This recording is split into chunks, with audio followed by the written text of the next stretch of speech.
Mirë, faleminderit shumë edhe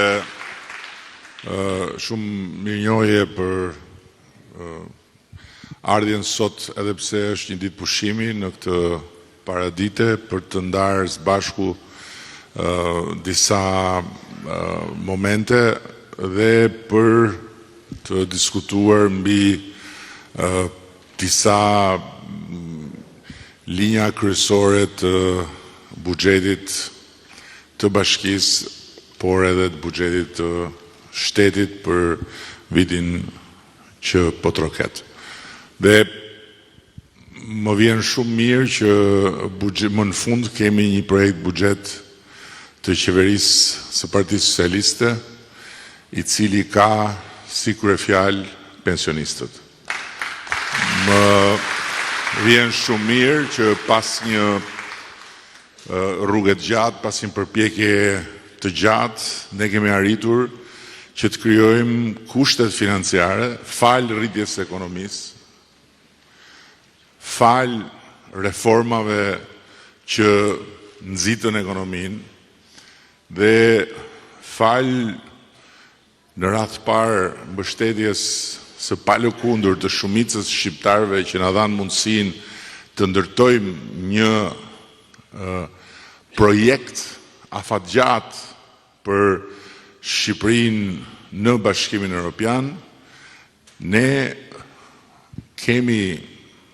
vendosur, kemi angazhuar në dispozicion të pensionistëve 1.7 miliard euro plus që do të disbursohen gjatë mandatit ton të 4, duke filluar nga janari i vitit që vjen. Dhe çdo vit do të financohet 2 fishi i vitit më parshëm. Pra, çfarë pensionistët do të marrin në 2026-ën, do të 2 fishohet në 2027-ën, do të 3 fishohet në 2028-ën, do të 4 fishohet në 2029-ën dhe do të 5 fishohet në 2030-ën, që do të thotë do të arrim objektivin që pensionin mesatar të plot në zonat urbane ta kemi 400 euro dhe pensionin minimal në zonën rurale ta kemi 180 euro. Është një sforco shumë e madhe nga pamja financiare, por është një sforco që ne më në fund mund ta bëjmë pasi jo vetëm është diçka që e kemi synuar dhe dëshiruar dhe është diçka plotësisht e merituar për pjesën më delikate të shoqërisë që janë gjyshri dhe gjyshet tona, por nga ana tjetër mund ta bëjmë pa cënuar pjesën tjetër, pa cënuar rritjen ekonomike, pa cënuar të ardhurat që duhet vendosim për të gjithë ato aspekte të jetës përbashkët që lidhen me fëmijët, që lidhen me gjeneratën e re, që lidhen me kopshtet, që lidhen me çerdhet, që lidhen me shkollat, që lidhen po ashtu edhe me të gjitha institucionet e përkujdesjes, që nga kujdesi shëndetësor tek kujdesi social. Më vjen shumë mirë po ashtu që në buxhetin e vitit që po troket, qysh nga janari, paga minimale për të gjithë shqiptarët që jetojnë me punë dhe që sot e kanë 400 euro, do të shkojnë në 500 euro. Dhe 500 euro do t'jetë paga minimale jo vetëm e përsërisë, jo vetëm atyre që punojnë në sektorin publik, sepse kam dëgjuar që thuhet kjo gjë që mëse kjo është për punojnësit të shtetit, jo, do t'jetë për të gjithë shqiptarët që punojnë.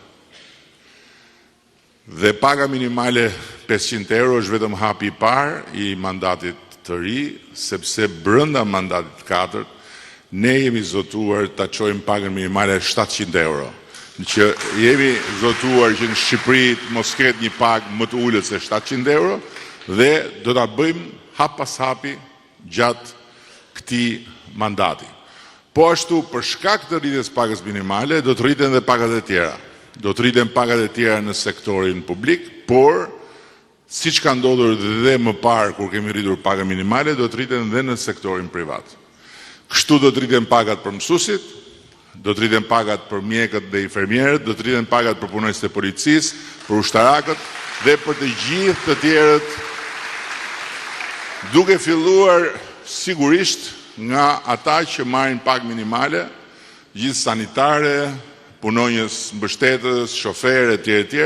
Që nga janari do ta kenë pagën 500 euro. Tjetra që është shumë e rëndësishme është që për sektorin privat kontributet e sigurimeve shoqërore dhe shëndetësore për 9 muajt e parë do t'i paguajë qeveria në mënyrë që paga të merret e plot nga punonjësit pa krijuar një shqetësim në aspektin financiar për kompanitë dhe në ndërkohë kontributet e sigurimeve shoqërore shëndetësore po ashtu të mos mungojnë për asnjë muaj.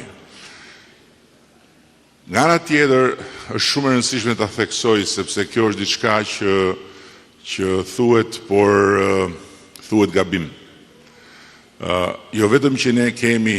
vendin me taksa më të ulta në të gjithë rajonin, se nuk po diskutojmë fare Europën,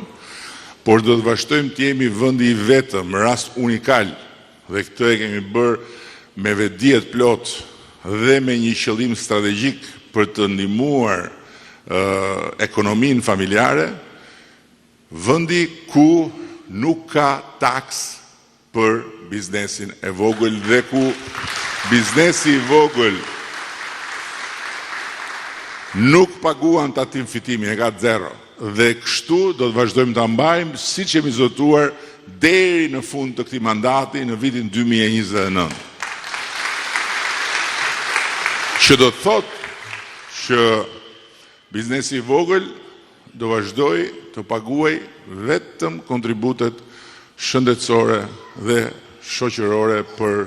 çdo të punësuar, sepse ato nuk janë taks, ato janë e drejta e gjithë secilit për të pasur shërbimin shëndetësor dhe për të pasur pensionin. Nga ana tjetër, ne në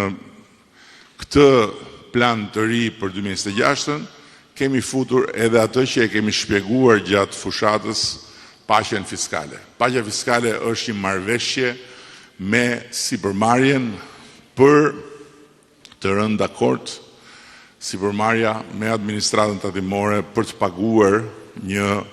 shumë të dakordsuar tatimi duke rënë dakord për shifrën e rritjes së parashikuar të ardhurave të kompanisë. Kjo do të bëjë që kompanitë të paguajnë dhe të mos kenë kontrole, të mos kenë probleme me burokracinë dhe nga ana tjetër kjo do të bëjë që të ardhurat në buxhetin e shtetit të planifikohen dhe të realizohen pa shpenzuar energji të cilat pastaj shkojnë rëndom në dëm të kompanive për kontrole, për inspektime e kështu me radhë. Nga ana tjetër do japim mundësi kompanive që të rishikojnë bilancet e tyre dhe të korrigjojnë bilancet e 3 viteve të mëparshme, duke bërë që për çdo bilanc të korrigjuar me rritje, tatimi që ata do të paguajnë të jetë vetëm 5%. Edhe ky është një favor i rëndësishëm për sipërmarrjen që sigurisht do të përkthehet pastaj edhe në rritje të ardhurave, por edhe në përmirësim të situatës së atyre që punojnë në sektorin privat.